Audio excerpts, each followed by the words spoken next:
Pemirsa, kita akan memantau secara langsung lokasi longsor pasca gempa di kawasan Cijendil, Cianjur. Kita sudah bergabung dengan rekan Salam Rahmat.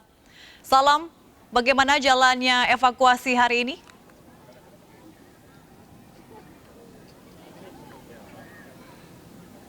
Iya baik, selamat sore Mega dan juga pemirsa. Inilah situasi terkini dari salah satu posko pengungsian warga yang berada di posko bantuan Kopassus yang berada di Desa Cijendil ke Kecamatan Cugenang, Kabupaten Cianjur, Jawa Barat usai gempa meluluh lantakan rumah mereka hingga rata dengan tanah.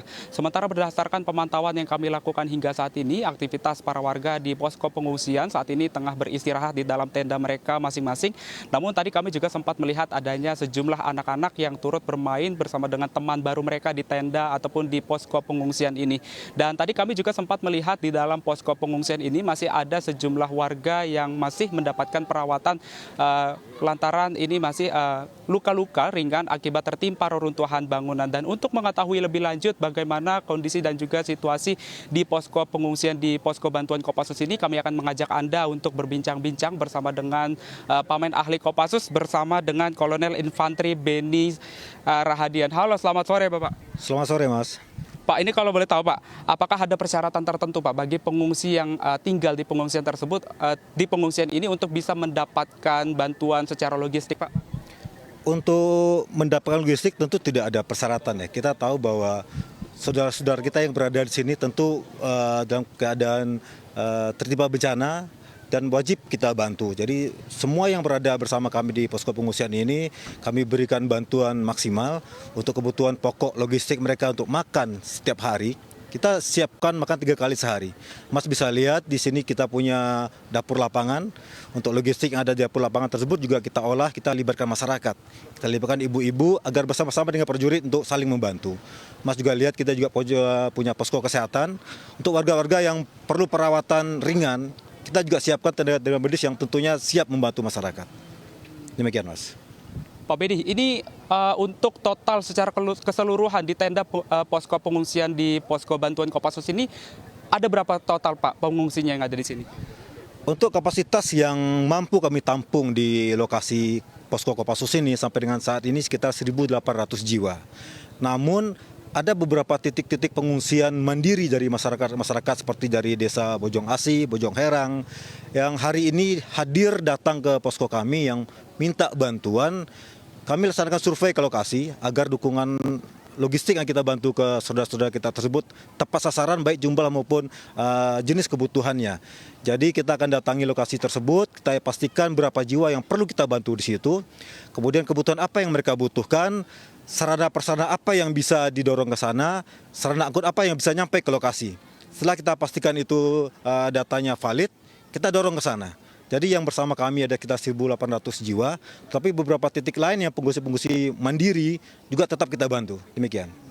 Nah Pak, untuk kebutuhan saat ini yang masih diperlukan oleh warga saat ini apa saja Pak kebutuhannya? Apakah sudah terpenuhi semua atau masih ada beberapa bahan pokok ataupun juga pakaian yang masih bisa diperlukan oleh warga saat ini Pak?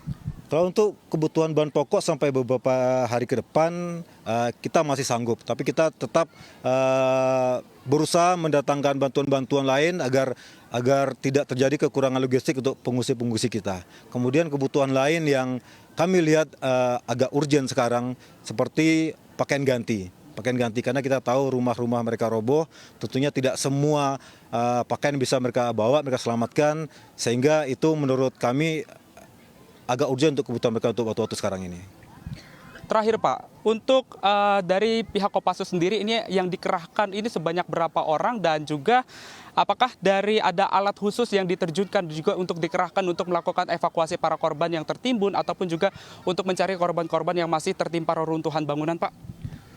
Sampai dengan hari ini kita sudah bergerak sejak hari pertama terjadinya bencana. Kopassus sudah menggerakkan sekitar 200 prajurit dari seluruh jajaran satuan, baik dari Pusdikpassus Batu Jajar, dari Batalion 14 di Bogor maupun dari jajaran satuan yang ada di Cijantung. Kemudian kami juga membantu dari Basarnas untuk pencarian korban.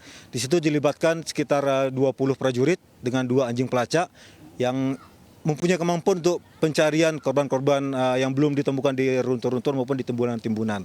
Kemudian juga kami sudah menyiapkan prajurit yang punya kemampuan pendeteksian dengan tenaga bela diri Merpati Putih ini tentunya bela diri warisan leluhur kita juga siap membantu Basarnas maupun jajaran yang lain untuk membantu korban-korban yang belum ditemukan sampai dengan saat ini. Demikian.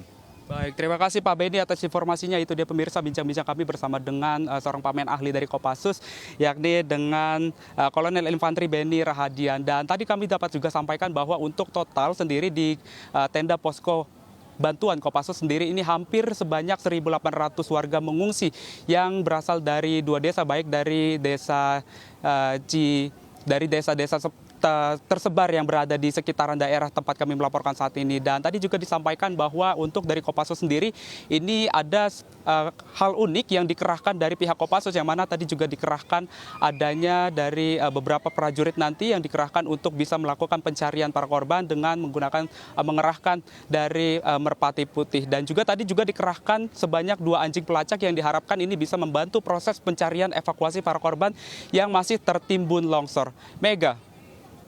Baik, terima kasih Salam Rahmat yang berada di kawasan Cijendil, Cianjur untuk informasinya. Selamat bertugas kembali dan tetap berhati-hati.